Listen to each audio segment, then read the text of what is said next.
Eu sou uma pessoa que venho fazendo o que com a minha vida?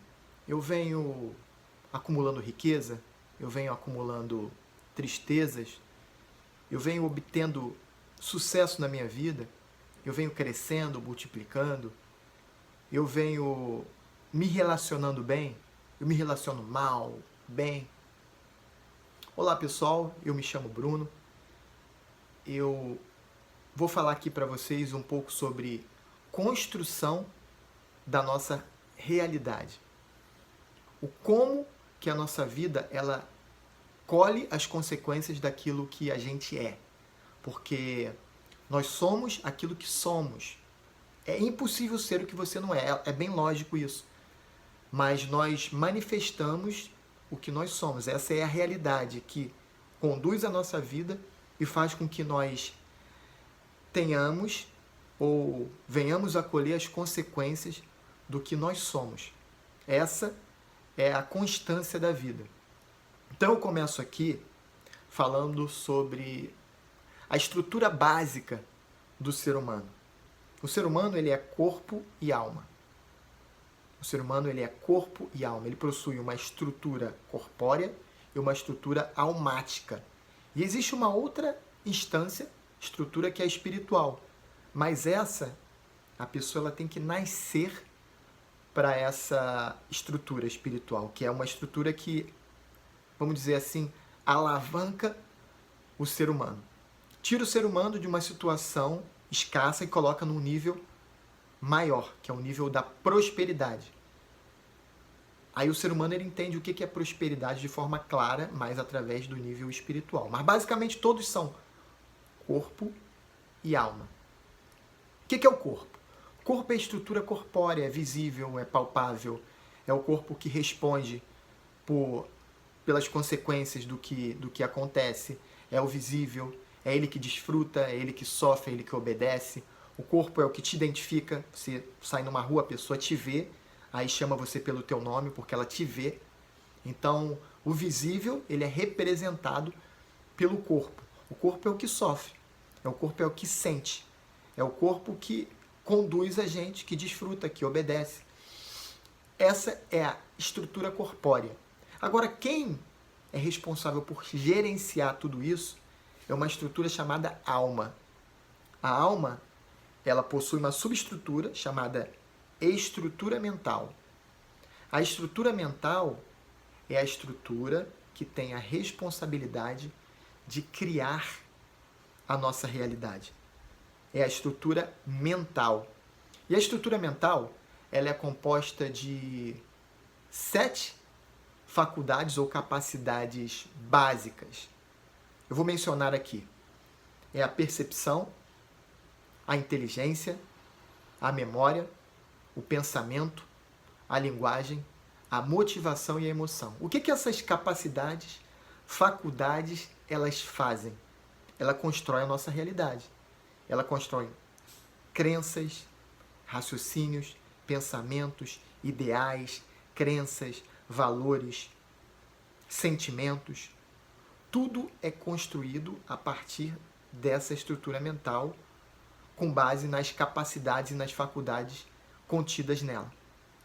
Aí a pessoa ela cria a sua realidade. E essa é a realidade que ou liberta ou escraviza. A estrutura que nós temos, mental, é a estrutura que constrói a realidade. Como eu iniciei o vídeo, todas as questões que a gente aborda, que a gente reclama, que a gente agradece, tudo isso é construção nossa, é responsabilidade nossa. Tudo é manifestação do nosso ser. Porque nós emitimos aquilo que nós somos, o universo que está dentro de nós. Então nós somos conduzidos por aquilo que nós somos. Não tem a lei da atração? A lei da atração é nada mais, nada menos da pessoa sendo atraída por aquilo que ela é. Ela é conduzida através dos sentimentos a lugares, a ambientes, a amizades, a experiências que fazem bem. O ser humano ele tende a evitar o mal e procurar o bem.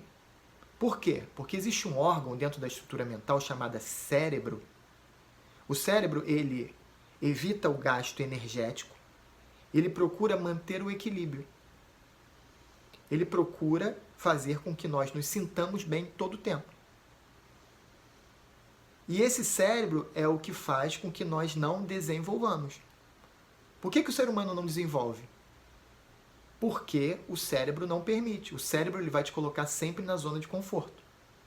Por isso que é necessário romper com o nível almático e nascer para o nível espiritual. Porque o nível espiritual, ele te coloca na direção da prosperidade, de forma multiplicativa e exponencial.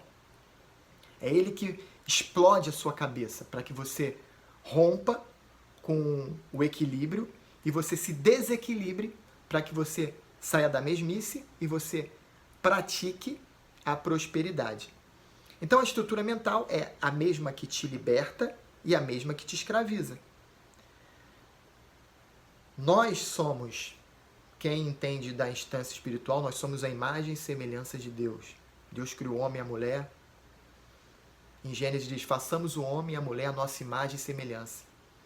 Abençoou e disse, ide, multiplicai, dominai sobre tudo, sejais férteis. E eu entendi isso e eu pratico a prosperidade, identificando valores como saúde, como informação, como atenção, como amizade, como trabalho, como dinheiro. E eu procuro crescer nesses valores, praticando a consistência. Então eu me torno uma pessoa próspera, porque eu pratico isso. Eu sempre dou o exemplo de um atleta, de um corredor. Uma pessoa que é atleta, vamos supor um corredor. O que ele faz para ele se tornar corredor? Ele precisa resplandecer isso, ele precisa manifestar isso. Então ele começa como? Indo numa loja, comprando tênis, comprando a roupa. Ele determina o dia, aí ele começa a praticar.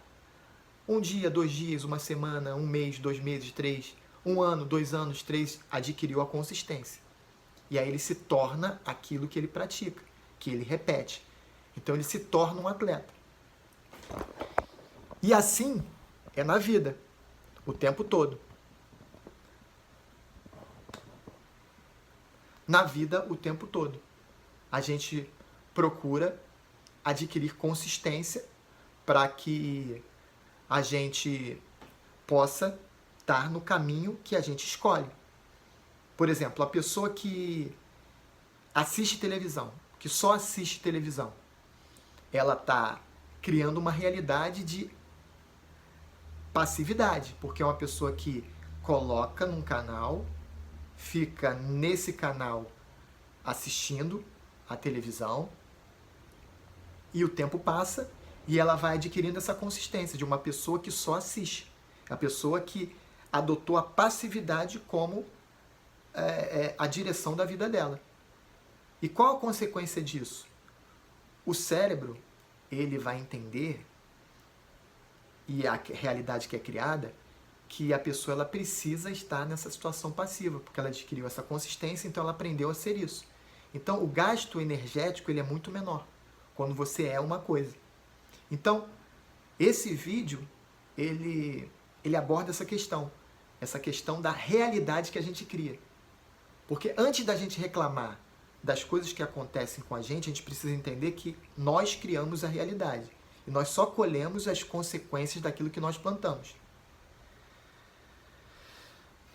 As pessoas, elas culpam Deus por determinadas coisas que acontecem, uma doença incurável, uma criança que morre, inúmeras causas, inúmeras situações que acontecem, as pessoas culpam Deus. No entanto, a culpa, entre aspas, é sempre das pessoas, porque quem cria são as pessoas, tudo nos foi dado, a gente domina. E como eu abordei, o fato da gente assumir a nossa responsabilidade, de sermos seres humanos prósperos, a gente precisa assumir uma responsabilidade e criar e desenvolver. Quantas pessoas que morrem de determinadas doenças que nós, como seres humanos, já poderíamos ter descoberto a cura dessas doenças? Quanto tempo que o ser humano poderia já estar preparado para poder aumentar a capacidade de se comunicar e evitar guerras através da comunicação, do network. É só a gente observar como era o mundo há 100 anos atrás e como é agora. Olha o desenvolvimento. 100 anos atrás não existia nem televisão, agora já tem a internet, inteligência artificial. Então, o desenvolvimento é natural. Agora, as pessoas elas não assumem essa posição ativa de desenvolver, de prosperar, de pensar em crescer o tempo todo. E aí eu finalizo aqui o vídeo apresentando o Sermão da Montanha de Jesus. E Jesus, ele apresentou a primeira bem-aventurança, ele diz assim: bem-aventurados os pobres de coração, porque deles é o reino dos céus. O bem-aventurado, o pobre de coração, ele possui o reino dos céus, ele é governante. Só que pobres de coração não tem nada a ver com poder aquisitivo. A ser financeiramente pobre. Pobre de coração significa coração faltante. É aquele que a todo instante ele procura crescer. Em outras palavras, é o ambicioso. O primeiro sermão da montanha, Jesus quis dizer que bem-aventurados os ambiciosos, porque deles é o reino dos céus. Esse é governante. Porque quando a pessoa tem ambição, ela só procura crescer, ela nunca está satisfeita. Quando ela chega no nível, ela quer ir para outro nível. Porque ela entendeu que ela é a imagem de Deus. Ela tem o poder criador. Ela sabe que não existe limite para o sucesso, para a riqueza, para o crescimento. E qual a consequência disso? Você cresce e ajuda o próximo. Você resplandece, você é luz para as pessoas que estão ao seu redor. Então, antes de culpar a Deus, a gente precisa verificar, analisar e assumir as nossas responsabilidades. Então essa foi a mensagem que eu quis passar nesse vídeo.